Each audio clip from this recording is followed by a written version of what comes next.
നമ്മുടെ ചലഞ്ച് എന്താ വെച്ചാൽ നമ്മൾ 10 ബദാം പരിപ്പ് നമ്മൾ ഈ പൊടിക്കകത്ത് പാത്ത് വെച്ചിട്ടുണ്ട് ഗൈസ്. അപ്പൊ അത് നമ്മളെ കൈ ഉപയോഗിക്കാതെ വാ കൊണ്ട് മാത്രം എടുത്ത് ഈ കപ്പിനകത്ത് ഇടണം ഗൈസ്. 1 മിനിറ്റ് സമയമാണ്. ആ 1 മിനിറ്റ് സമയത്ത് ഏറ്റവും കൂടുതൽ ബദാം പരിപ്പ് എടുക്കുന്ന ആൾ ജയിക്കും ഗൈസ്. അവർക്ക് ഈ ബിങ്കോ കിട്ടും. അപ്പൊ നമുക്ക് ചലഞ്ച് സ്റ്റാർട്ട് ചെയ്തു. അങ്ങനെ നമ്മൾ ചലഞ്ച് സ്റ്റാർട്ട് ചെയ്യുന്നുണ്ട് ഗൈസ്. അപ്പോൾ ഞാൻ രണ്ടുപേരും കൊണ്ട് ബദാം തപ്പിക്കൊണ്ടിരിക്കുകയാണ്. അവളാണ് ചറപറാന്ന് എടുത്തിടുന്നുണ്ട്. എനിക്കാണ് ഗൈസിൻ്റെ മൂക്കിനകത്തൊക്കെയാണ് പൊടി കയറി പോവാണ്. അപ്പോൾ ഗൈസ് നമ്മൾ അടുത്ത ചലഞ്ച് നിങ്ങൾ കമൻറ്റ് ചെയ്ത് നമ്മൾ തീർച്ചയായിട്ടും ചെയ്തേക്കും. പിന്നെ നമ്മുടെ ചാനൽ കാണുന്ന 13 പേര് സബ്സ്ക്രൈബ് ചെയ്തതാണ്. എല്ലാവരും സബ്സ്ക്രൈബ് ചെയ്തതാണ് ഗൈസ്. അങ്ങനെ ഞങ്ങൾ രണ്ടുപേരും കൊണ്ട് ഇരിക്കണം ഗൈസ്. അവളാണ് ചറപറാന്ന് ഇടുന്നതുകൊണ്ട് ഞാനാണെങ്കിൽ മൂക്കിനകത്ത് കയറിയിട്ട് വല്ലാത്തോട്ടായിട്ടുണ്ട് ഗൈസ്. അരിമാൻ്റെ കണക്കിനൊക്കെ ആയിട്ടുണ്ട്.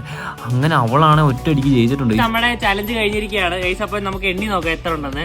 ഞാൻ 1 2 3 4 5 6 7 എണ്ണം ഞാൻ 7 ബദാം പരിപ്പ് എടുത്തിട്ടുണ്ട്. ഇനി അവളെ നോക്കാം. അവളെ എത്ര ഉണ്ട്?